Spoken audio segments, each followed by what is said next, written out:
The faculty panel session is, of course, one of the highlights of the Mises University, where you get to ask questions of your professors, instructors here this week. The way it's set up in the schedule is a little off. We're going to go from 4 o'clock to 4:45, discussing policy questions here. And then we're going to take a 15-minute break where you'll have the opportunity to either stay here for more questions on policy, or maybe the same questions on policy, or to go downstairs to the theory section.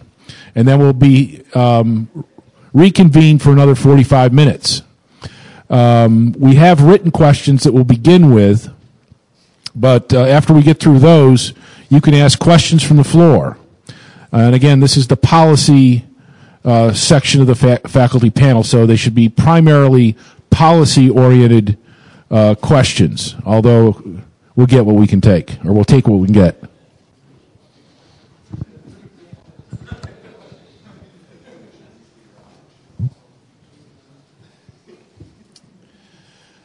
Okay. And you can direct your oral questions or written questions to specific professors or to the panel as a whole. The first question: how does Austrian theory deal with the neoclassical curiosity of Giffen goods? It's supposed to be the policy section. It's a theory question.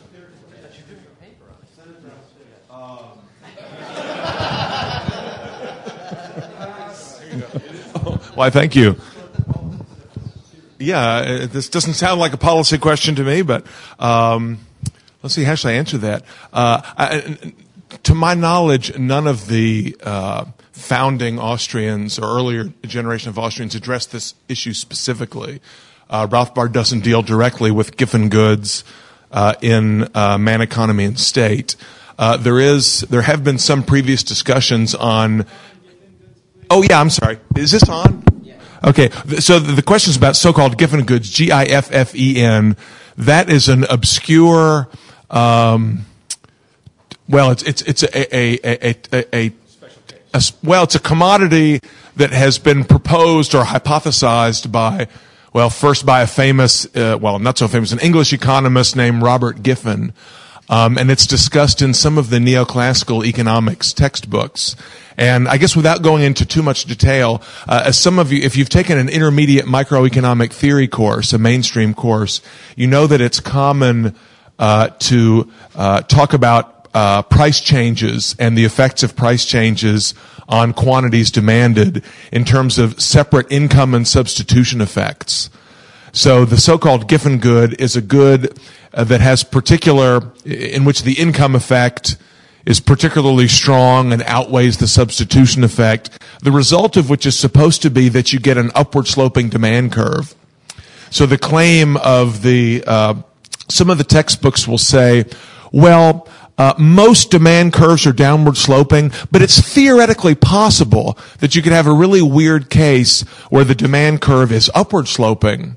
And the kind of example that they've typically given is a commodity that is like a staple food that very poor people buy.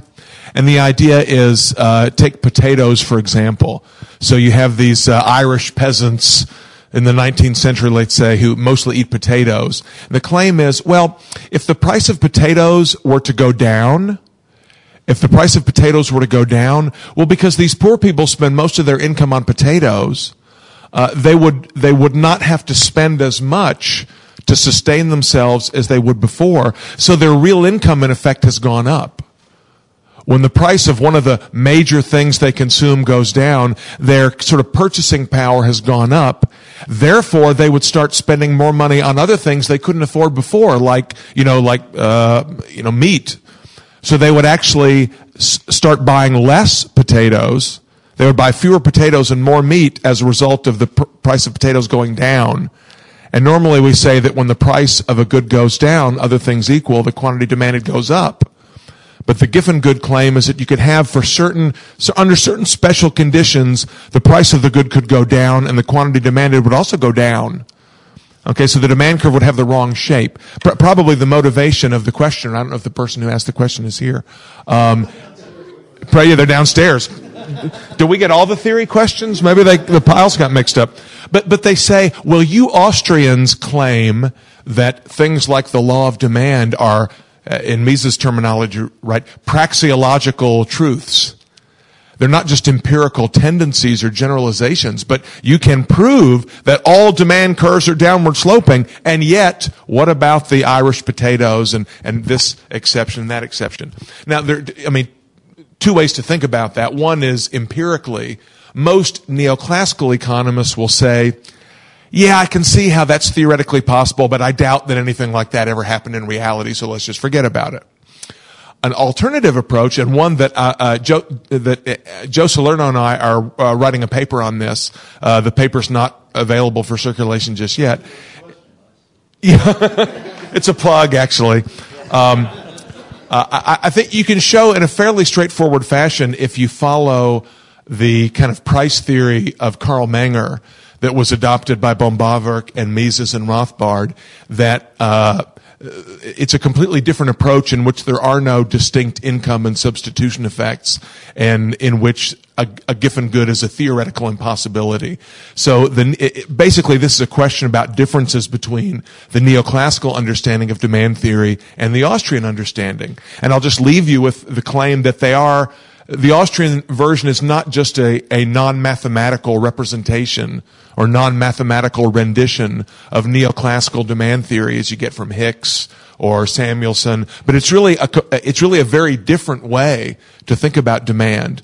And if you go back to Herbener's not here, but Jeff Herbener gave a nice treatment of kind of the basics of utility and value theory. If you follow in that lines, follow along those lines, all demand curves are downward sloping.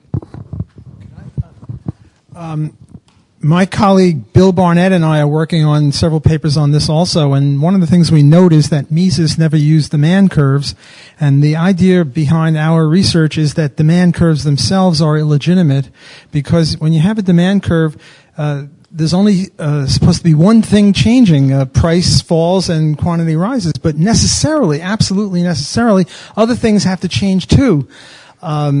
Say wealth has to change as you move along the curve. Now there are ways of trying to get out of this wealth effect. There's the Hicks. There's the several other ways. Scalloping an indifference curve. But even if you do the scalloping of an indifference curve kind of way, then the ratio of the marginal utilities is changing. So something is changing. So the demand curve itself is illegitimate. And if the demand curve itself is illegitimate, then there ain't no Giffen good, because that's predicated on a demand curve. So it's a different way. It's supportive of what Joe and Peter are doing, but it's a different take. Here's two questions from the same individual. They're related, so I'm going to combine them. Would congressional term limits be more or less conducive to limited government than the current system, and would a higher proportion of representatives per citizen be more or less conducive to limited government than the current proportion? Basically, what we found is that term limits don't really do much in terms of limiting government, but increasing the proportion of representatives to the citizens actually is somewhat conducive to some limits on government, in the sense that if you have more representatives per citizen, they're going to be more representative of the citizens' interest rather than of special interest, and the interest of individuals tends to be of more limited government. If we had the same proportion of congressmen to citizens as we did when the country was founded, we'd have 9,000 congressmen. So government wouldn't be limited in that sense, but the budget would be.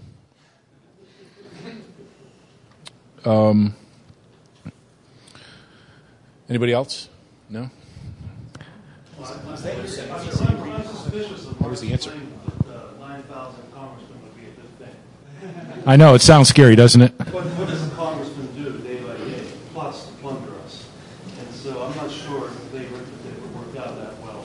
If we had 9,000 instead of 500. But it might be harder to form coalitions and so on. So they might spend more time. I'm not so sure about it. It's certainly not a cure-all, that's for sure.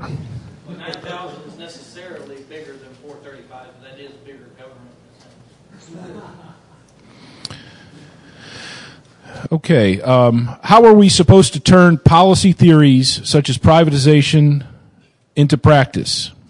Is it the case of electing libertarians into office, or as Austrian economists, do we need to invade policy centers and change it from the inside? Basically, what action must we take to see things, see the changes we want? Austrian economists have no view on that whatsoever.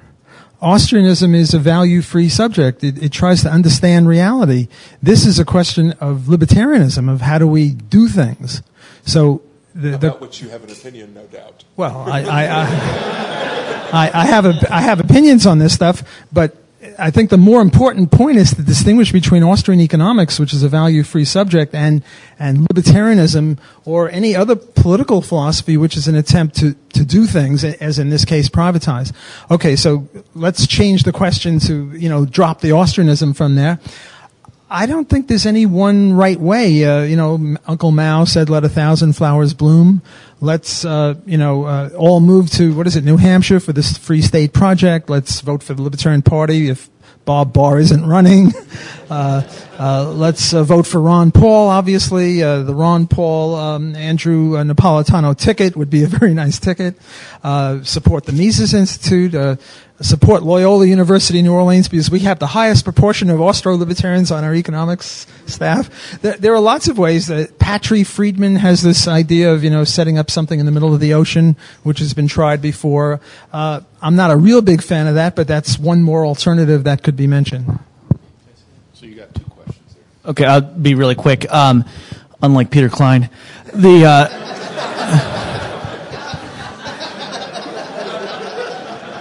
When you don't have much to say. Yeah.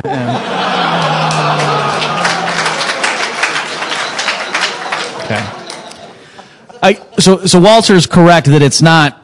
There isn't some pronouncement that clearly because of the action axiom, this is the proper strategy we should all employ. Those are totally different things. I just want to share my personal experience. I was disillusioned. I was working for a think tank on the West Coast, and they had me do a flat tax paper. And so right off the bat, I was actually advocating raising taxes on certain people because the California income tax code is very so-called progressive, and they want it to be revenue neutral. So the idea was they're saying to me, come up with a flat tax that's going to be more efficient, blah, blah, blah, which it would have been on several criteria, but it needs to raise the same amount of revenue assuming the economy is the same size. So necessarily the people who were taxed at the bottom, this was going to raise their taxes. So that was one thing that I didn't feel good about, but, I went ahead and did it. And then a congressperson, so not a federal one, but a state level one, loved the paper. And he called me into his office and he wanted to, let's implement. This is great. So I'm feeling real important. Just just being near power was like sort of, getting me woozy. And I'm talking to the guy, and he was fired up. I mean, he was not like schmoozing or whatever. He really believed it, and he was smart too. He understood why it worked. He had read the paper and he understood the logic. And his chief of staff, we were there for like 45 minutes. In the beginning, he was all fired up. This politician. By the end of the meeting, it was okay. Well, let's stay in touch, and we'll get in touch with you, and we'll let you know. And it was clear that was it. Now, and what happened is the chief of staff told him truthfully that, boss, this isn't going to even get out of committee. You're just going to stick your neck out. The Republicans are going to kill this, and the public, you're not going to get any gain whatsoever, and you're just going to be a radical, and you're going to get the whip mad at you or whatever. So I'm saying it wasn't that the chief of staff was out to get me, and he was a closet Keynesian either. He was just explaining the logic, the incentives that his boss faced. There was no benefit in him trying to push this thing through, and so it just died. So I was very disillusioned. There was this great TV show, Yes Minister and Yes Prime Minister, and one of the bad things is to be courageous. To be courageous in starting a new policy. It means, you just get cut off at the knees.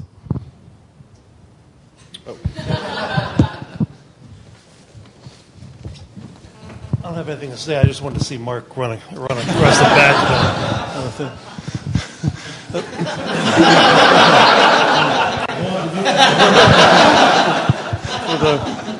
Well, all I'll say is most people think horizontally about this sort of government reform. That is, if only we can get our guy in, if only we can get Ron Paul elected president, which would be a great thing, then we have a chance to privatize and all this. But Tom Woods and I think vertically sometimes.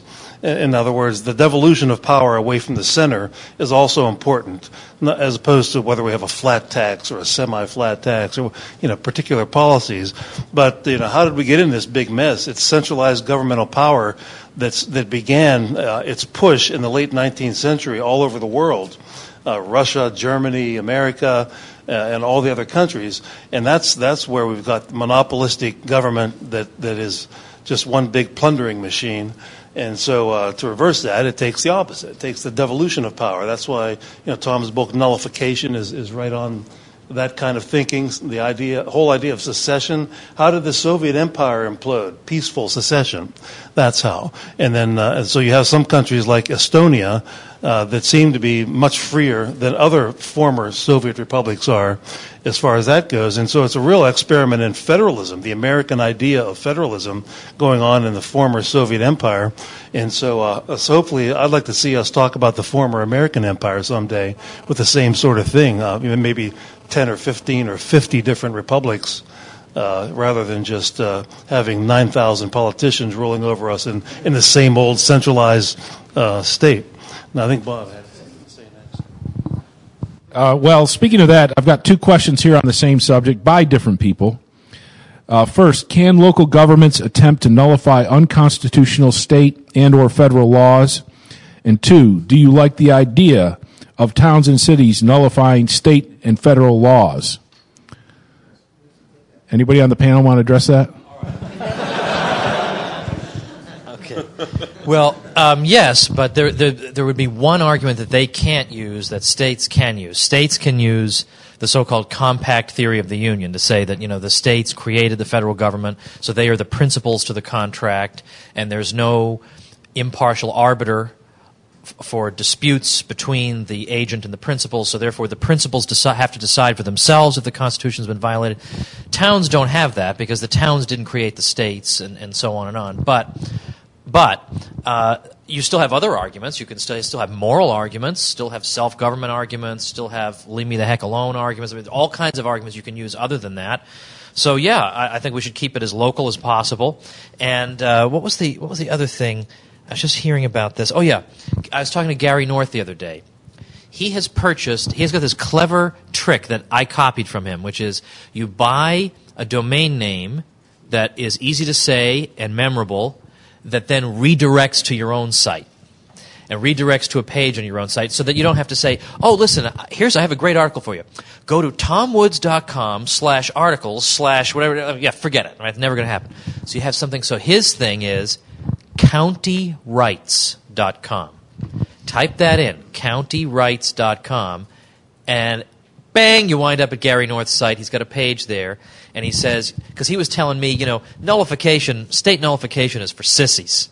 He says, what we need is at the county level, we need these sheriffs to say to the federal agents, no, you can't come in because I'm the sheriff and I'm the chief constitutional officer here and you can't come in. He says, that's what we need.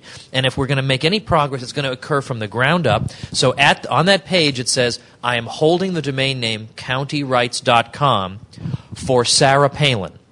She has until December 31st, 2010. If she really wants to do something other than just be a hack, now I inserted that part, because he didn't put that in there, but he says if she really wants to do something, she will pursue something along the lines of county rights. And if she wants to do it, I will hand her this domain name. I don't think that's going to happen, but it's worth looking at anyway. I think Hans Hoppe's book, Democracy, the God That Failed, I think that's where he said it. He made the case for independent cities, thinking in terms of the devolution of power, not so much states' rights or something like that, but cities. And he talks about how this was true in antiquity. And so if you want to really read up on this, it's sort of a footnote to what Tom just said. That's where to find it. Okay, this next question I didn't particularly like, but I thought we needed to air it anyways. Women are outnumbered 5-1 at the Mises Institute, which I think is incorrect. Are the Institute's restroom facilities designed to accommodate the difference?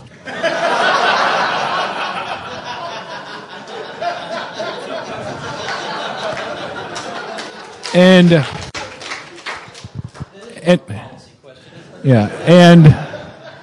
what I wanted to know,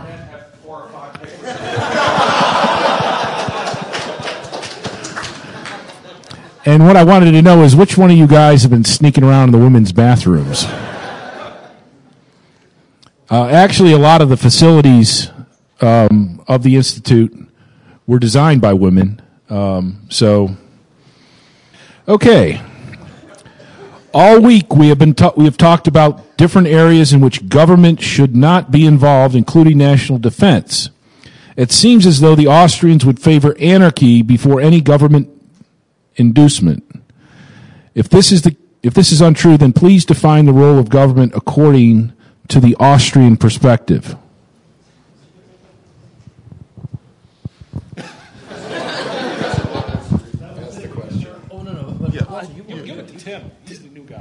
Tim hasn't had it. Oh, all right. Yeah, go ahead. Lovely. Okay. Well, again, I think this is a libertarian versus Austrian economics kind of question, and Austrian economics would have to, I think, defer to libertarianism on policy questions. And I think the consistent libertarian would have to say that government does not have an ethical right to coerce, does not have that ethical right to use aggression any more than a highway robber would. There's a lot here in Rothbard that you can go back and look at, and it's just volumes and volumes of material explaining how not only the ethical reasons for this, you can look at the ethics of liberty, for example, not only the ethical foundation for an anarcho-capitalism, but also how it might work practically in some cases. I had somebody ask me this week, well, how do you think such and such would work in a free market system? And frankly, my answer has to be, I have no idea.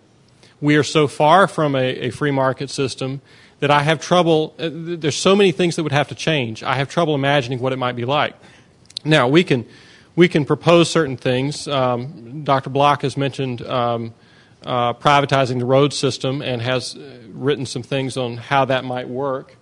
But we really have to acknowledge that so much of what we now see is non-libertarian, that the changes would be far beyond our view. You know, another way that the question could be asked is, what have important Austrian economists historically thought about the proper role of government? And it's worth pointing out that even though today the Austrian school is typically associated with very radical libertarianism, that wasn't the case for most of its history. Menger and Bombawerk and most of the early Austrians were more or less, 19th century classical liberals in the same mold as the British classical school, Adam Smith and Ricardo and Mill and so on. There were some exceptions. F.A. Wieser, who was Bombawerk's brother-in-law and Menger's other important student, was a socialist, more or less, who thought that the theory of diminishing marginal utility justified progressive income taxation. Some of the other people, early 20th century Austrians, Filipovich was mentioned by Guido Hulsmann, was much more of a kind of interventionist. Mises was a classical liberal. Hayek was a classical liberal who went quite a bit further than Mises in support for various forms of government intervention in the economy. Rothbard was the anarcho-capitalist radical individualist, but he was rather unique in that regard. And because of Rothbard's, brilliant insights and tremendous scholarship, both as a anarcho-capitalist political theorist and as an Austrian economist, these two ideas have come to be very closely associated. But it isn't necessarily, isn't a necessary connection, at least historically speaking. I wanted to add to that. Richard Ebeling and Joe Salerno are very good at history of thought, as is Peter, and they tell me that there were several Nazis, absolute Nazis in Austria and in Germany who were Austrian economists, but were Nazis. So you can't infer or deduce economic freedom from Austrianism. They're two very separate things. One is normative and one is positive, and never the twain shall meet. As Peter says, it's under the Rothbardian influence that so many people conflate it, but it's not conflatable, or it need not be conflated. They're very different things. To talk about the Austrian business cycle theory or why indifference is a problem is a very different kind of a thing than saying, liberty is a good thing. One can hold various views on either of them. It's only because of the Rothbardian influence, I think, that in the public mind, to be an Austrian is to be an anarcho-capitalist. It need not be. I'll add some readings for those of you who are interested in this. Most people tend to equate anarchy with chaos or something bad. But there's a famous article in the Journal of Libertarian Studies, 1979, called "The Not So Wild, Wild West" by Terry Anderson and P.J. Hill, about what it was like in the American frontier before there was any government out there. And it was much more peaceful than any American city today, for example. The cowboy movies got it all wrong. And then also there's a book, Bruce Benson wrote a book on the privatization of law, and he talks about what happened, how people policed themselves before there were police departments on the American frontier, and they were doing a pretty good job privately, and then the government comes and takes over, and crime shoots up. So you could actually read real history about what these anarcho-capitalist societies were like. There's another one called Order Without Law by Brian Ellickson about how ranchers in Northern California get along and solve all sorts of externality problems and roaming cows on the highways and things without any kind of laws. It's all private agreement. So there is a literature on this, and you shouldn't just automatically think that the word anarchy means chaos and all that sort of thing. And so I would recommend those readings. Next question. How are organizations such as the National Football League able to thrive despite collectivist measures such as revenue sharing and unionism?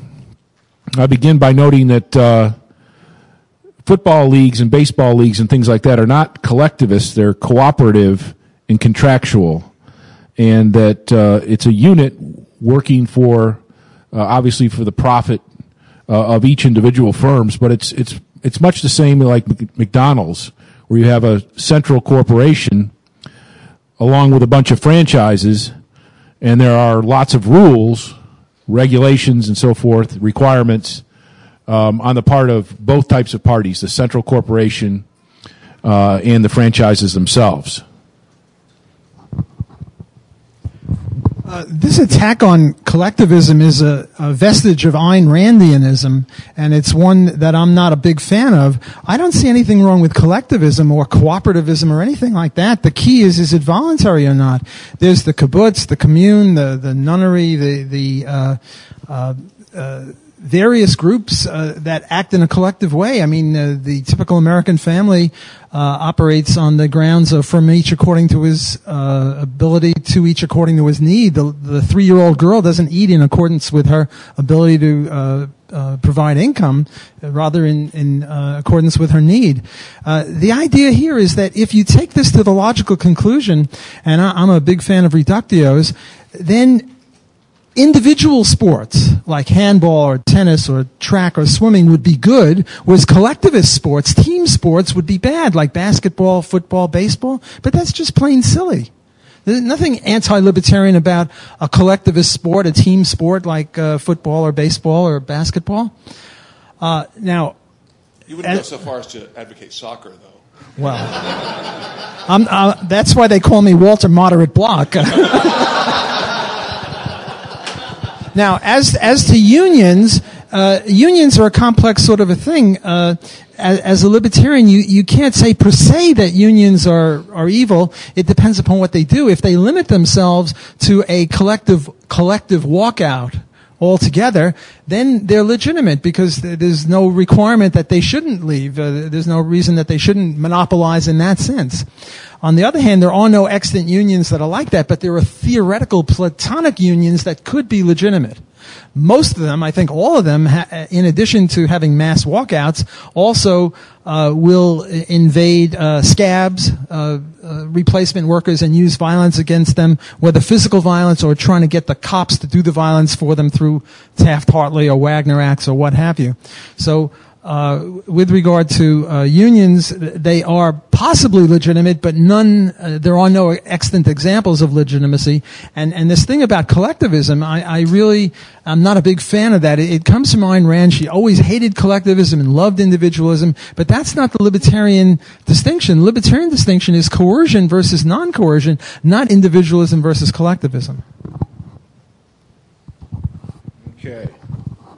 How do the insights of the new institutional economics impact the policy recommendation of Rothbard's How and How Not to Desocialize, which also applies to the USA Today? In other words, does rapid change create a sort of institutional vacuum with its own set of problems? How could we deal with this? I guess he's handing this to me because that was the subject of one of my talks on Wednesday. But no, I don't have an answer to that. Let me see the question again. I didn't totally understand the question. Put that on the exam. Yeah, because I want to know what the answer is. I mean, the question refers to one of Rothbard's articles it's called How and How Not to Desocialize, where this was written in the early 90s, right after the fall of the Berlin Wall and the collapse of Eastern Europe and the breakup of the Soviet Empire and so on. And Rothbard's just pointing out that most political theorists had not given much thought to transition issues. So even if you agree that a centrally planned economy cannot calculate and so on, and that private property ownership is more economically efficient, what if you have a society that has had central government ownership of the means of production for many, many decades? How do you actually privatize it? So do you issue ownership share? So you have, the Soviet factory. Do you give each worker in the factory a share and then let him trade the shares?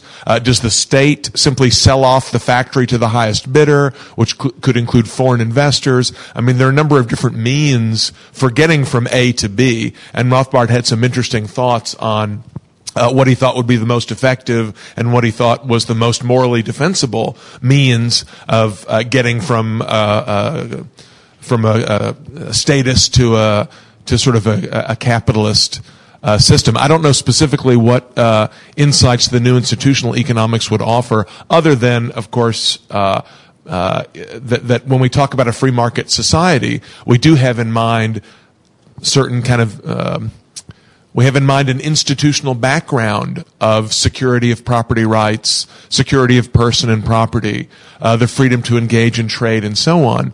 What particular political, legal, social institutions are most conducive to that? Well, I mean, we've been talking about that all week. Different ways to get a private property regime. You could have Murphy's anarcho-capitalism that was discussed in the previous lecture. There are different minarchist proposals for how you would do that. But other than that, I'm not sure what the NIE specifically would have to say about it. Is the person who asked the question here? Oh, you? What'd you mean? Well, his main thing, like toward the end of the paper, was just his emphasis was do it fast. And I'm wondering, does that really give time for the institutions that are totally foreign to a society like that to build up in any reasonable, useful way? I mean, the question is about the speed of change, that Rothbard preferred rapid change to gradual change. I mean, the kind of thing Rothbard had in mind was, and actually this is probably a Walter Block question, but if you imagine some unjust arrangement, you have a person is unjustly enslaved. You have a slave and a master, and, some radical abolitionist comes along and says, well, this is really not right. Slavery is immoral. The slave should be freed. And the slave master says, yeah, I agree with you, but look, I've got this whole plantation thing set up. If I were to free all my slaves right away, things would be kind of messy, and it would take a while for me to figure out how to hire free labor instead, and my production would go down, and GDP would fall. And yeah, I see your point, but we need to do it gradually.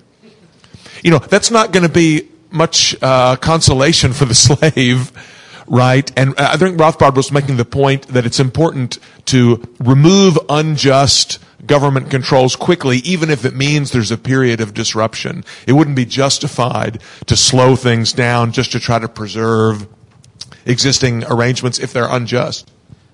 Let me add to that. One of the problems with Hayek and his road to serfdom is that he wants to phase out rent control over 10 or 15 years. And Peter makes the point that if you have the power to end slavery or end rent control and you don't use it, in a sense, you're supporting it.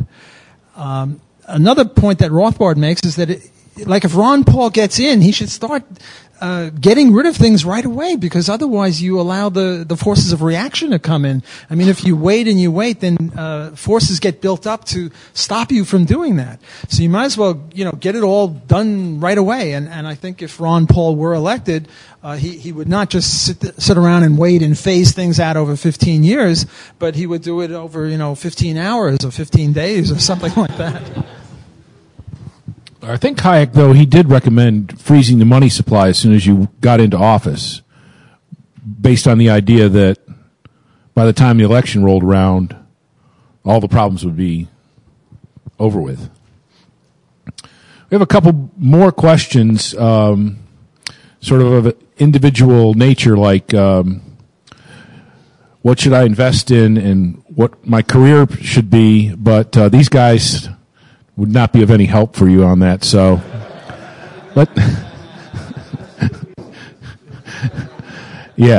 so let's open the floor to see if we have any questions from the floor. First question back there. I just had a quick question. We didn't talk about Rothbard's thoughts on education in the United States. Maybe we can touch upon that, maybe how that would be applied to the system we have today.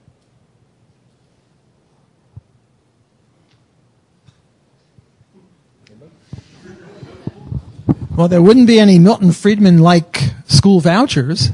There would be total privatization. And it wouldn't necessarily be homeschooling. Homeschooling is sort of like home carpentry. It violates the law of specialization and division of labor. I can see why people have to do it, because there are no public schools that are any good, and even private schools are a problem, so you have to homeschool. But that's not the ideal. The ideal would be private schools that would be susceptible to customer desires. So I think Murray would be very clear that we would just privatize root and branch. One small addendum to that is one of the confusions in public debates about education is this idea, this treatment of education as a homogeneous good.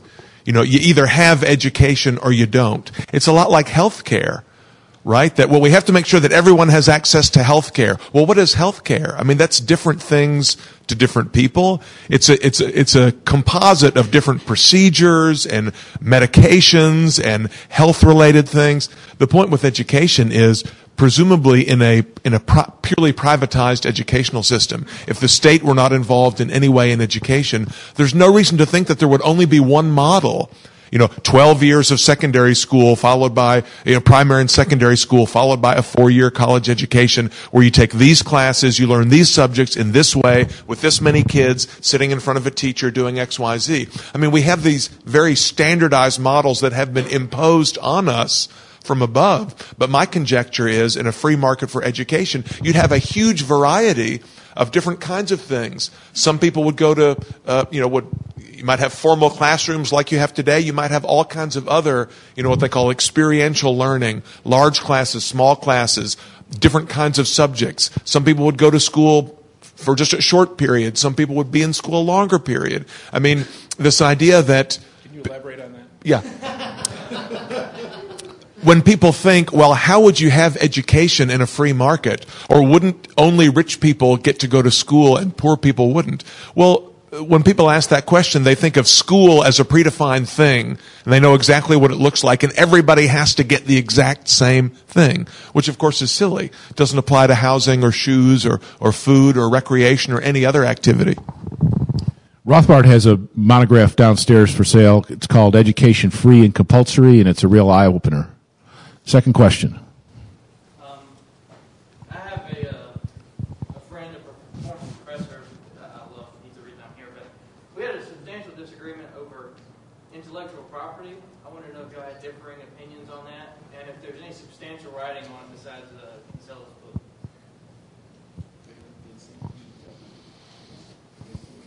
Well, there certainly is some differences of opinion. What's the name of that book? Against intellectual monopoly, is that what it's called? Or resell? Yeah. Yeah. Against Intellectual Monopoly. Yeah, I was wondering if there's anything beyond that. It's just against monopoly. Kinsella has an article on Mises.org a few days ago where he talks about the libertarians still on the other side of the issue of him. So if we want to know, that's really answering the whole question. And so he takes on the argument of people who are still libertarians and defending intellectual property and patents and so forth. So that's, I think it's Monday or Tuesday. It was on Mises.org. You know, I mean, there's Kinsella's book and any number of Kinsella's 8,362 articles on Mises.org will give you all the latest information. But, I mean, it's interesting. This has become such a hot debate because prior to Kinsella's book, almost all free market types supported some kind of legal protection for ideas. Rothbard supported copyrights but not patents. Rand supported copyrights and patents. I mean, really nobody had actually given it that much thought, I think. But now it seems like, just anecdotally, I think the majority of free market thinkers I talk to are IP skeptics, are sort of over on the Kinsella side. But there's a lot of debate and back and forth, particularly on blogs and websites. I don't know how many book-length treatments there are, except for Kinsella's and the one by Boldrin and Levine. Question. Can the current monetary policy of the ECB in the United States go on indefinitely, or will it come to some kind of head, or speed out of control like a Toyota gas pedal?